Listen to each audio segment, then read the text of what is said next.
அல்ஹம்துலில்லாஹி ரப்பில் ஆலமீன் வஸ்ஸலாத்து வஸ்ஸலாமு அலா சய்யிதில் அன்பியாஇ வல் முர்ஸலீன் வ ஆலிஹி வ அஸ்ஹாபிஹி அஜ்மஈன் அம்மா பஅத் ஃபகத் கால அல்லாஹு தஆலா ஃபில் குர்ஆனில் மஜீத் வ இதா குரிஅல் குர்ஆனு ஃபஸ்தமிஉ லஹு வ அன்சித்து லஅல்லகும் துர்ஹமூன். அஸ்ஸலாமு அலைக்கும் வரஹ்மத்துல்லாஹி வ பரகாத்துஹு. கண்ணியமிக்க அல்லாஹ்வின் நல்லடியார்களே, குர்ஆனை ஓதுவதும் அதை கேட்பதும் நன்மைக்குரிய செயலாக இருக்கிறது. அல்லாஹ் குர்ஆன் ஷரீஃபில் குறிப்பிடுவான், வைதா குரிஅல் குர்ஆனு, உங்கள் முன் குர்ஆன் ஓதி காட்டப்பட்டால் ஃபஸ்தமிஉ லஹு வ அன்சித்து, அதை செவிதாழ்த்தி கேளுங்கள், மேலும் மௌனமாக இருங்கள். அப்படி இருப்பதன் மூலமாக லஅல்லகும் துர்ஹமூன், நீங்கள் அருள் செய்யப்படுவீர்கள், ரஹ்மத் செய்யப்படுவீர்கள் என்பதாக அல்லாஹ் குர்ஆன் ஷரீஃபில் குறிப்பிடுகிறான். இந்த ஆயத்தின் மூலமாக நமக்கு விளங்கக்கூடிய விஷயம் என்னவென்றால், அதாவது குர்ஆனை ஓதுவது எவ்வளவு நன்மையோ அதே அளவு நன்மை இதை கேட்பதும் இருக்கிறது என்பது இந்த ஆயத்தின் மூலமாக நமக்கு விளங்குகிறது. கண்ணியத்துக்குரிய அல்லாஹ் நல்லடியார்கள், அந்த அடிப்படையில் தான் நம்முடைய கண்ணியமிக்க இந்த பாசத்திற்குரிய அல் ஆரிஃப் பில்லா ஷேகுனா இஸ்திபாவா அவர்களால் வருடந்தோறும் ஒரு நாள் முழு குர்ஆன் தொழுகை நடைபெற்று வருகிறது. அதில் 5 ஹாஃபிஸ்கள் 6 ஜுஸு வீதம் முழு குர்ஆனின் ஒரே இரவில் ஓதி முடிக்கிறார்கள். அதே போன்று இன்ஷா அல்லாஹ் இந்த ஆண்டும் வருகின்ற சனிக்கிழமை 29ஆம் தேதி அன்று இரவு பிறை 29 அன்று சனிக்கிழமை இரவில் கரெக்டாக 8 மணிக்கு இஷா தொழுகை 8:05 இஷா தொழுகை துவங்கி ஃபஜ்ருக்கு சற்று முன்பு வரைக்கும் தொழுகை நடைபெற்று குர்ஆன் முழு ஹத்முல் குர்ஆன் ஓதி முடிக்கப்படும்.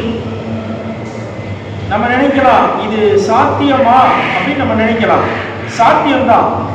அது முன்காலத்தில் இமாம்கள் ஓதுனாங்க அப்படின்னு சொல்றதை விட, இமாம் ஷாஃபிலாம் ஓதியிருக்காங்க, எல்லாம் ஓதியிருக்காங்க. ஆனால் அதெல்லாம் இன்னைக்கு யாரும் நம்புறாங்களா நம்ப போறாங்களா அது வேறு விஷயம். ஆனால் இன்னைக்கு நடைமுறையில் இருக்கிறது.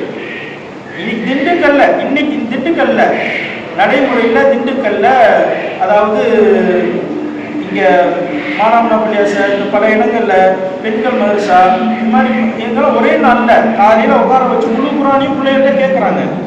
நானும் சில கட்டங்களில் நான் அந்த பிள்ளைகிட்ட பாடம் நானும் கேட்டிருக்கேன். அந்த உஸ்தாத்மார்கிட்ட பாடம் கேட்கணும், ஒரு ஜூஸ் 2 ஜூஸ் இப்படி எல்லா உலமாக்களும் மாறி மாறி கேட்க வச்சாங்க. அதில் நானும் மாஷா அல்லாஹ் எனக்கு அந்த வாய்ப்பு கிடைச்சு நானும் போய் ஒரு சில ஜுஸுக்களை நான் கேட்டேன். ஆக நிதர்சனத்தில் இப்பொழுது நடந்து கொண்டு இருக்கிறது. அதனால இது நடக்க சாத்தியமா அப்படின்னா கண்டிப்பாக சாத்தியம். ஒரு ஹாஃபிஸாவுக்கு 1/4 மணி நேரம் ஒரு ஜுஸ் முடிச்சிருவாங்க, அழகா ஓடி முடிக்கலாம். 7.5 மணி நேரம் தான் ஆகுது.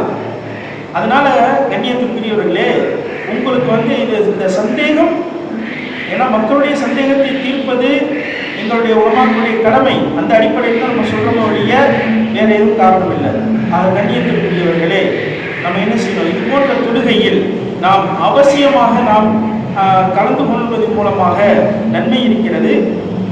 கட்டாயம் அப்படிங்கிறது இல்லை, ஆனால் உங்களுடைய நன்மை கருதி நாம் கட்டாயம் என்று கூறுகிறோம் ஒழிய வேறொரு நோக்கம் அல்ல.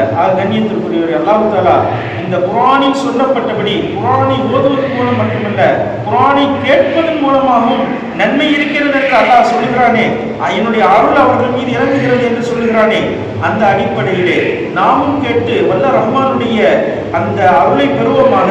மட்டுமல்ல, இதுல ஒரு பயங்கரமான ஒரு பிரயோஜனம் இருக்கு. யாருக்குன்னு சொன்னா, இந்த முழு ரமலான்லையும் சில தராவிகள் தப்பி இருக்கும், சில ஜுஸுக்கள் அவங்க கால்காலத்து கேட்டிருக்க மாட்டாங்க. அவங்களுக்கும் இது அருமையான வாய்ப்பு. ஒரே நாளில் முழு குர்ஆனை கேட்கக்கூடிய அருமையான வாய்ப்பு என்பதை நான் இந்த நல்ல நேரத்தில் நினைவுபடுத்திக் கொள்ள ஆசைப்படுகிறேன். கண்ணியத்திற்குரிய வல்ல ரஹ்மான் இதை சொன்னோம், அதன்படி நானும் நீங்களும் அமல் செய்ய அல்லாஹ் கிருபை செய்வானாக. அந்த தேதியை மீண்டும் ஒரு முறை அறிவிக்கிறேன்.